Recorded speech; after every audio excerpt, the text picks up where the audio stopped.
pendahuluan dengan agenda perbaikan permohonan untuk kedua permohonan ini dinyatakan selesai dan sidang ini dinyatakan ditutup. Undang Dasar Negara Republik Indonesia tahun 1945 dan tidak mempunyai kekuatan hukum mengikat secara bersyarat, conditionally unconstitutional sepanjang tidak dimaknai, ketentuan tersebut tidak berlaku terhadap kegiatan rekonstruksi, simulasi, penandaan atau pengujian data elektronik yang dilakukan dalam rangka penelitian atau verifikasi ilmiah sepanjang dilakukan dengan niat baik untuk kepentingan publik.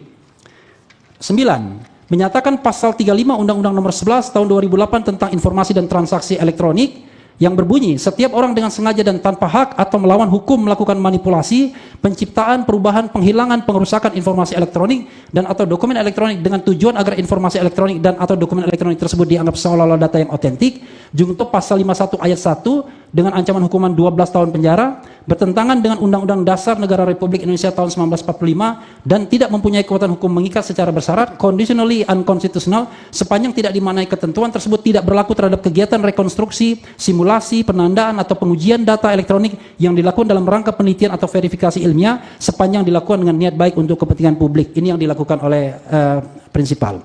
Sebelum memerintahkan pemuatan putusan ini dalam Berita Negara Republik Indonesia, atau jika Majelis Hakim Konstitusi Republik Indonesia mempunyai keputusan lain, mohon putusan yang seadil-adilnya ex aequo et bono. Hormat kami, kuasa hukum para pemohon. Terima kasih Yang Mulia.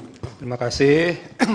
Jadi sidang kita hari ini pendahuluan dengan agenda mendengarkan pokok-pokok permohonan sudah didengar, dan dengan ini kami nyatakan bahwa perbaikan permohonan ini kami terima dalam pengertian kami bertiga nanti akan menyampaikan ini di dalam rapat permusyawaratan hakim untuk kedua permohonan ini.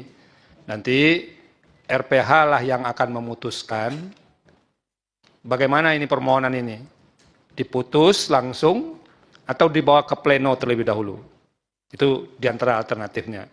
Bisa saja nanti dilihat lebih jauh, ini ada yang memenuhi syarat atau tidak, syarat formil misalnya, ini memiliki legal standing atau tidak, dan itu akan dibahas di rapat permusyawaratan hakim.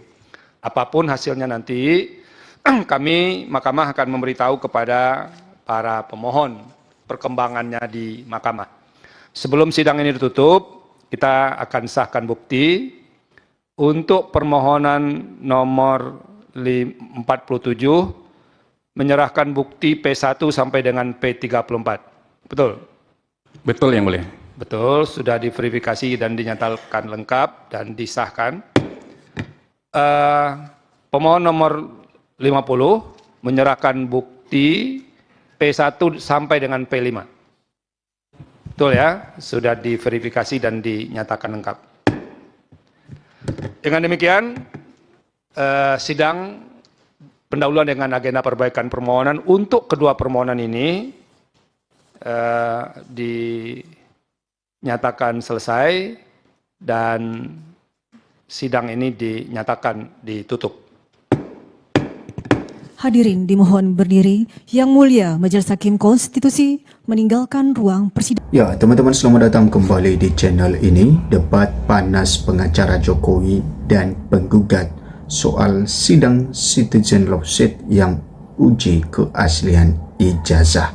Nah, teman-teman, ini sedang berlangsung sidang ya, yang dimana citizen lawsuit ini melayangkan gugatan terhadap ijazah Pak Jokowi dan masih menjadi perjuangan mereka bagaimana untuk membuktikan ijazah Pak Jokowi.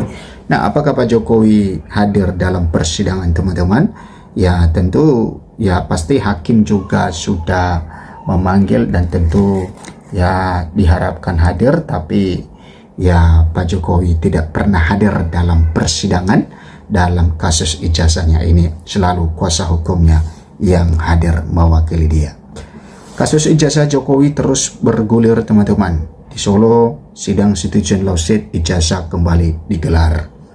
Bagaimana persidangan ini membuktikan keaslian ijazah Jokowi?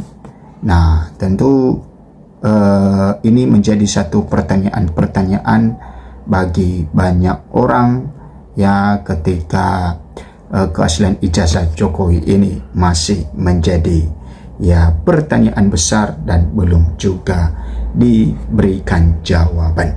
Nah, sidang ijazah Jokowi, dosen UGM ungkap proses akademik dan aturan foto berkacamata dalam ijazah. Ya, memang dari dulu teman-teman, tentang pas foto di ijazah Pak Jokowi ini yang memakai kacamata masih menjadi perdebatan sampai sekarang.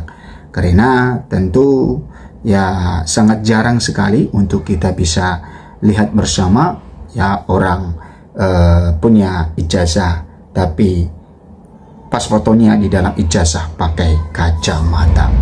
Nah, ini masih menjadi perdebatan. Di sini ini tadi dikatakan sidang ijazah Jokowi, dosen UGM ungkap proses akademik dan aturan foto berkacamata dalam ijazah. Nah, ini yang disampaikan oleh dosen UGM, ya, seperti juga yang pernah disampaikan oleh ya Profesor Ova Emilia, bagaimana dengan ijazah Jokowi yang menggunakan kacamata pada saat itu. Nah, kenapa ini menjadi kehebohan teman-teman? Karena ya semenjak Pak Jokowi muncul ke publik dari wali kota Solo, maka tidak pernah ya terlihat Pak Jokowi itu memakai kacamata. Mengadili gugatan ijazah Jokowi. Mantan Presiden Joko Widodo, Jokowi membawa sejumlah dokumen saat menjalani pemeriksaan di Polresta Solo waktu itu teman-teman, ya 23 Juli 2025 yang lalu. Dokumen yang dibawa saat diperiksa penyidik Polda Metro Jaya antara lain ijazah asli. Ya, hari ini Pak Jokowi hadir memenuhi jadwal pemeriksaan dari penyidik. Bapak membawa dokumen termasuk ijazah, kata kuasa hukum Jokowi Firmanto Laksana. Ijazah diserahkan kepada penyidik, nantinya tergantung kepada penyidik apakah akan menggunakan atau melakukan penyitaan. Jokowi konsisten mengikuti proses hukum dan akan menghargai proses yang terjadi. Ijazah yang dibawa mulai dari SD hingga ijazah S1 Fakultas Kehutanan Universitas Gadjah Mada UGM. Jokowi siap jika ijazah tersebut digunakan untuk penegakan hukum, termasuk di kepolisian dan pengadilan, maka akan diserahkan sesuai mekanisme yang ada. Ditanya apakah menyebut nama saat melapor dugaan fitnah dan pencemaran nama baik terkait tuduhan ijazah palsu, Firmanto menyebut Jokowi hanya menyampaikan pengaduan. Nah, teman-teman, atas laporan Jokowi ya saat itu bahwa ya Rolls-Royce CS sudah jadi tersangka. Ya, dulunya ada 8 orang yang sudah jadi tersangka teman-teman, dan tinggal 6 orang lagi ya yang masih berstatus tersangka dalam kasus tudingan ijazah Pak Jokowi, karena Egy Sujanan dan Damai Hari Lubis ya bukan tersangka lagi karena telah mengajukan restoratif justice kepada Polda Metro Jaya, dan Polda Metro Jaya menerbitkan ya pencabutan status tersangka mereka, yaitu SP3. Kuasa hukum Jokowi, saksi penggugat justru perkuat bukti keaslian ijazah di persidangan. Nah, apa yang disampaikan oleh kuasa hukum Pak Jokowi ini, yaitu YB Irfan, teman-teman. Kuasa hukum Presiden ke-7 RI Joko Widodo Jokowi, YB Irfan, merespon pernyataan 3 saksi yang dihadirkan dalam sidang gugatan Citizen Lawsuit CLS di Pengadilan Negeri PN Solo Selasa 20 Januari 2026. Keterangan saksi yang dihadirkan kuasa hukum penggugat dinilai justru menguntungkan terkait ijazah Jokowi. 3 saksi yang dihadirkan yakni Michael Sinaga, Bagas Puji Laksono, dan Komarudin Didin. Mereka secara bergantian memberikan keterangan di depan majelis hakim yang dipimpin Ahmad Satibi, serta hakim anggota Aris Gunawan dan Luli Jati Kumoro. Sebelumnya, gugatan CLS terkait ijazah Jokowi dilayangkan 2 alumnus Universitas Gadjah Mada UGM, Top Taufan dan Bangun Sutoto. Gugatan dilayangkan kepada Jokowi sebagai tergugat 1, Rektor UGM Profesor Dr. Ova Emilia sebagai tergugat 2, dan Wakil Rektor UGM Profesor Dr. Wening sebagai tergugat 3, serta Polri sebagai turut tergugat 4 dalam hal ini. Kami merasa diuntungkan mulai dari keterangan saksi Michael Sinaga bahwa benar dia telah menyaksikan secara langsung berupa media koran Kedaulatan Rakyat di mana terdapat satu nama Pak Joko Widodo sebagai peserta SIPENMARU, seleksi penerimaan mahasiswa baru, yang dinyatakan lulus sebagai mahasiswa Fakultas Kehutanan UGM tahun 1980, ujar YB Irfan usai persidangan. Nah, kemudian saksi Michael Sinaga juga memberikan keterangan yang pada pokoknya telah diberitahu oleh Rosyuro ketika melakukan pemeriksaan terhadap karya ilmiah para mahasiswa dalam bentuk skripsi di perpustakaan UGM. Yang terjadi tak sebatas skripsi Pak Jokowi, tetapi ada beberapa skripsi. Ini keterangan saksi, ada beberapa skripsi juga terdapat adanya ruang tanda tangan penguji yang belum ditandatangani, katanya. Selain itu juga telah melihat buku alumni yang di dalamnya tertera nama Joko Widodo. Mengenai data tersebut dalam buku alumni bahwa Jokowi alumni SMA Negeri 6 Yogyakarta, dirinya menilai hal itu terdapat kekeliruan atau kelalaian. Meski demikian, kemungkinan kelalaian dari petugas itu merupakan sesuatu yang lazim. Hal itu nantinya akan dikonfrontir dengan saksi-saksi yang akan dihadirkan oleh pihaknya. Hal lainnya adalah sesuatu yang selama ini diragukan oleh pihak yang mempersoalkan ijazah Jokowi, yakni kacamata. Oleh saksi Bagas Puji Laksono yang merupakan dosen UGM yang dihadirkan penggugat, secara tegas yang bersangkutan menyatakan bahwa foto yang ditempel di ijazah diperkenankan mengenakan kacamata.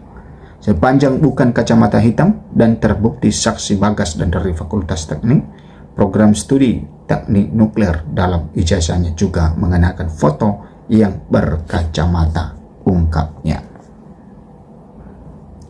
Nah, kemudian sehingga apa yang diragukan bahwa Jokowi mengenakan kacamata dalam foto ijazah dianggap tidak lazim, menjawab sudah. Sedangkan untuk saksi Komarudin Didin, pihaknya tidak memberikan pertanyaan sebab kesaksian yang disampaikan sebatas testimoni ketika yang bersangkutan mengajukan gugatan agar ijazah Jokowi diperlihatkan. Sidang kembali dilanjutkan pada Selasa 27 Januari 2026. Pekan depan agendanya menghadirkan saksi dari pihak tergugat. Tanya mengenai keberadaan Jokowi yang disebut-sebut sebagai Dewan Pengarah BPI dan Antara, YB Irfan menegaskan bahwa sepanjang dalam fakta persidangan tidak pernah ada surat keputusan SK dan saksi yang melihat Jokowi dilantik. Dalil penggugat yang mengklarifikasi Jokowi sebagai penyelenggara negara tidak terbukti.